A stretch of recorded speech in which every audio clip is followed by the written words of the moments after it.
Entonces, lo primero que voy a hacer es explicarte cómo funciona el patrón oro. El patrón oro clásico, digamos, comienza con un gobierno o una caja de conversión estableciendo una paridad fija entre la moneda de la que se trate y una cantidad de oro. Por ejemplo, en Reino Unido, en Inglaterra, que fue el modelo normalmente que se toma como un patrón oro que estuvo durante muchas décadas funcionando, en los 40 años anteriores a la Primera Guerra Mundial, la relación de cambio, la tasa de conversión era una libra igual a 113 y un poquitín más gramos de oro. Una libra, 113 gramos de oro. El funcionamiento teórico del sistema, ¿cuál es? Supongamos que partimos de la base de un país, una economía que tiene un superávit exterior, un superávit en sus intercambios, o sea, exporta más de lo que importa. Entonces, si tiene un excedente en sus exportaciones, lo que ocurre es que va a entrar oro. Si entra oro, ese oro lo va a tener un exportador, pero como el exportador lo que quiere es utilizar el dinero, va a la caja de conversión, entrega ese oro a esa relación fija y el Banco Central o caja de conversión le entrega el dinero. Así, esa entrada de oro se traduce en un aumento de la circulación de dinero, que a su vez conlleva un aumento de la actividad económica y del empleo. Pero ese aumento de la actividad económica y del empleo termina haciendo aumentar los precios y los salarios. Por lo tanto, la economía comienza a ser menos competitiva respecto a países del exterior, hasta un punto en que ese superávit exterior se transforma en equilibrio y luego se transforma en un déficit, es decir, el país compra más del exterior de lo que exporta. ¿Y cuál es la consecuencia de eso? Que el oro sale y entonces todo el mecanismo empieza al revés. El importador va al Banco Central, entrega el dinero porque necesita oro para pagar las importaciones, entonces la circulación de dinero empieza a caer, eso reduce el crédito, reduce la actividad, reduce el empleo y finalmente eso hace caer los precios internos, por lo cual se restablece el equilibrio. Ese es, en apretada síntesis, el mecanismo automático corrector del patrón oro, como funciona, digamos, en la teoría. ¿Qué es lo bueno del patrón oro? Lo más importante es que quita el control del dinero a los políticos, porque en ese mecanismo automático que te acabo de describir, los políticos no tienen nada que ver. Los protagonistas son los exportadores y los importadores, que son los que hacen que el oro entre o salga del país. Lo único que hacen los políticos es fijar la relación de conversión entre el oro y la moneda que corresponda, pero luego hay que limitarse a dejar que el sistema funcione por sí solo. Entonces, quitar las manos de los políticos del dinero es una cosa muy buena y muy atractiva que tiene el patrón oro. Al mismo tiempo, y por las mismas razones, separa la política monetaria de la fiscal. De hecho, política monetaria no hay. Simplemente la cantidad de dinero sube o baja según el saldo exterior genere entradas o salidas de oro. Por lo tanto, los gastos del gobierno no se pueden financiar con emisión monetaria. El gobierno no puede ir al Banco Central a decirle que le dé dinero. Entonces, eso favorece que el sector público sea más austero, sea más comedido, porque en caso de gastar más de lo que ingresa, tiene que financiar ese déficit con emisiones de deuda pública. En última instancia, lo que tiene también de positivo el patrón oro es que a largo plazo la cantidad de dinero está vinculada con la producción mundial de oro. Es decir, lo más rápido que podría crecer la cantidad de dinero es la cantidad a la que crezca el stock mundial de oro. Entonces, como la producción mundial de oro, la cantidad mundial de oro crece a un ritmo de alrededor de 1 o 2% anual, los defensores de este sistema dicen, bueno, eso es algo bueno porque sabemos que a largo plazo la cantidad de dinero va a poder crecer solo al 1 o 2% anual, entonces nunca más va a haber inflación. En los 40 años anteriores a la Primera Guerra Mundial, en Inglaterra la inflación osciló entre un máximo de 4% y un mínimo de 4,5%. Entonces ese sería el rango, que es un rango que es absolutamente compatible con la estabilidad de precios. Los precios, el nivel general en 1914 era prácticamente el mismo que en 1880. Ahora, ¿qué pasa? Hasta ahí la teoría. En la práctica, teniendo en cuenta fundamentalmente la experiencia inglesa, el mecanismo de ajuste no era tan automático, porque cuando entra el oro y la cantidad de dinero crece, digamos, todo se ve bien y color de rosa. Cuando el oro sale, la cosa ya es más complicada, porque empieza a, digamos, es como cuando una persona come y le gustan los ravioles y entonces va engordando y hasta ahí bien. Ahora cuando le empieza a apretar el cinturón, ya la cosa se complica. Entonces, así como el gordo se aflojaría el cinturón, los políticos empezaron a buscar la vuelta para no someterse a esa disciplina tan estricta. Y entonces, ¿qué empezaron a hacer? Incluso, ya te digo, en la Inglaterra antes de la Primera Guerra Mundial. Cuando el oro empezó a salir, empezaron a subir los tipos de interés, entre otras medidas. Entonces, cuando ellos veían que el oro iba a empezar a salir, subían los tipos de interés para que el oro se quedara. Ellos decían, de todas maneras, no impedimos el mecanismo de ajuste, porque si subimos los tipos de interés, igual el crédito se va a restringir y la actividad económica se va a disminuir, por lo tanto los precios también van a caer. Entonces, ellos lo que dicen es, no estamos dañando el mecanismo de ajuste automático, simplemente que al subir los tipos de interés, lo que hacemos es mantener que el oro se quede aquí para estar más seguros sin alterar el mecanismo de ajuste. De hecho, al día de hoy, los bancos centrales, la principal herramienta que tienen para controlar el nivel de precios es el movimiento de los tipos de interés. Lo que pasa que, bueno, como ahora lo han llevado todos a cero, no se puede, en la práctica no tiene más esa herramienta, pero en teoría es eso.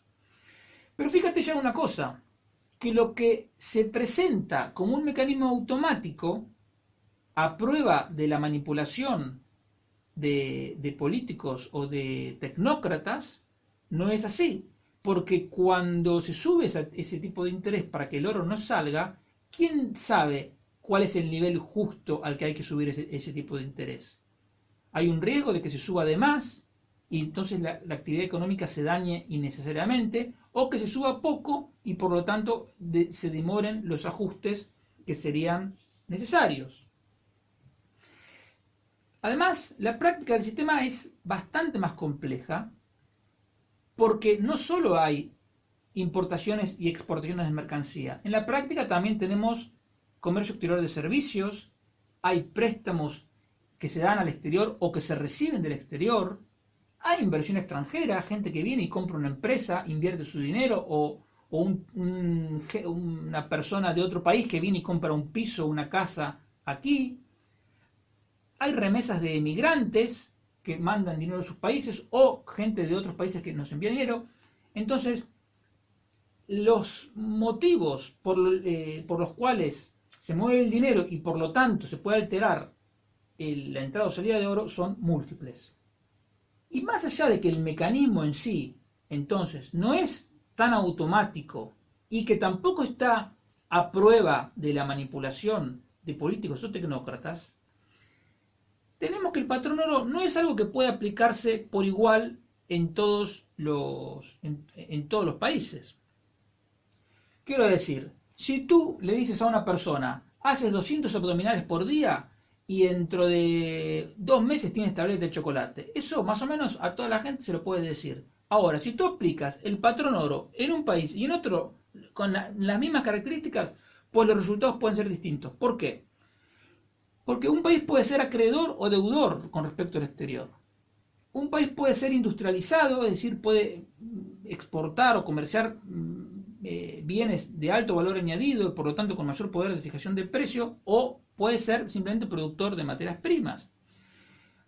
Tampoco es indiferente qué proporción del PIB son exportaciones. Si un país es muy abierto y exporta mucho e importa mucho, pues va a estar más sometido a los vaivenes del oro que un país que sea relativamente más cerrado.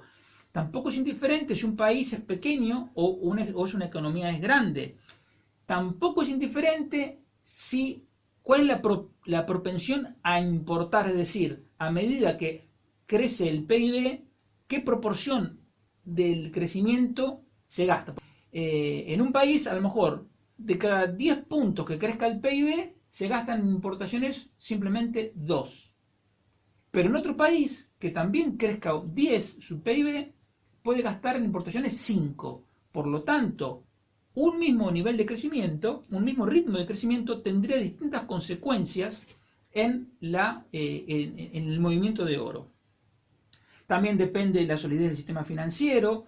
Es crucial cuál es el coeficiente de reservas, es decir, qué parte de los depósitos obligan a los bancos a guardar como reservas. Si el país es productor de oro o no, evidentemente eso es fundamental. Y además de todas esas diferencias, la experiencia de los 40 años anteriores a la Primera Guerra Mundial nos muestra que no había un único modelo con el cual se ponía en práctica el patrón oro, porque en algunos países, además de oro, circulaba la plata. En otros países circulaban las monedas de oro, pero en otros países no, simplemente circulaban los billetes. En unos países estaba más extendido el uso de cheques y en otros no.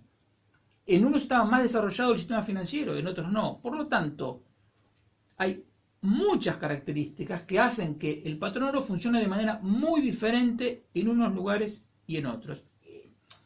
Y además, entonces, justamente el que se toma como modelo, que es el sistema inglés, es muy particular, porque cuando Londres tiene el sistema de patrón oro más exitoso de la historia, es el centro financiero mundial.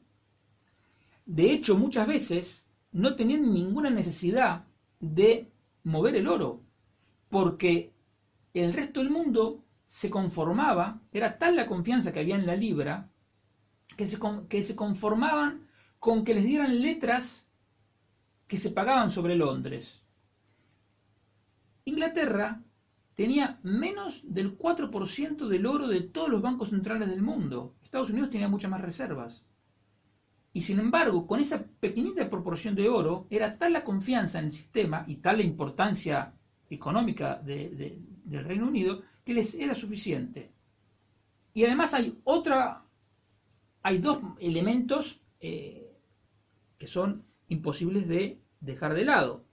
La cantidad de oro acuñado se triplicó entre 1867 y 1913. Porque como digo, la cantidad de oro acuñado se triplicó y de hecho a Londres llegaban embarques semanales desde Sudáfrica con más cantidad de oro. Entonces así es mucho más fácil gestionar un patrón oro que en otras circunstancias.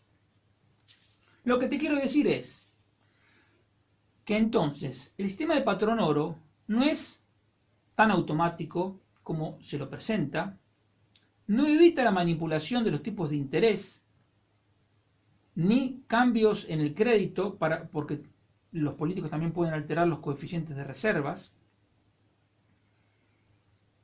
Y hay otro tema. Supongamos que se pone un patrón oro y que la cantidad de oro crece un 2% anual en promedio, por lo tanto, la cantidad de dinero crece a ese ritmo.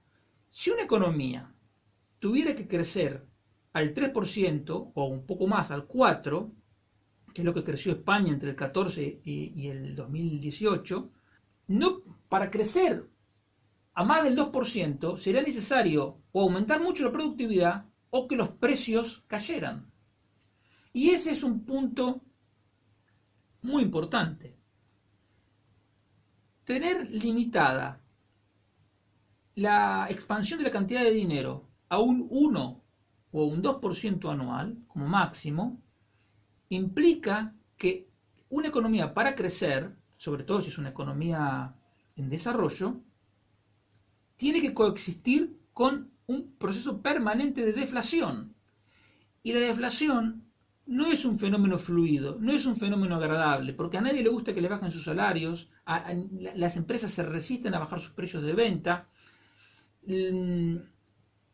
Si uno además baja sus precios de venta, o en un contexto de deflación, el peso de las deudas crece, porque si tú debes 1000 y ganas 100, es una cosa, pero si tú sigues debiendo esos 1000, pero ahora en vez de 100 ganas 90, esa misma deuda te pesa más. Entonces, la deflación continua es incluso peor que una inflación moderada continua, aunque más no sea porque la gente ya entiende lo que es la inflación y sabe cómo defenderse. Entonces, el patrón oro, por estas razones que te estoy dando, para mí no es la solución a la que debemos aspirar los liberales ni los defensores de la libertad en general.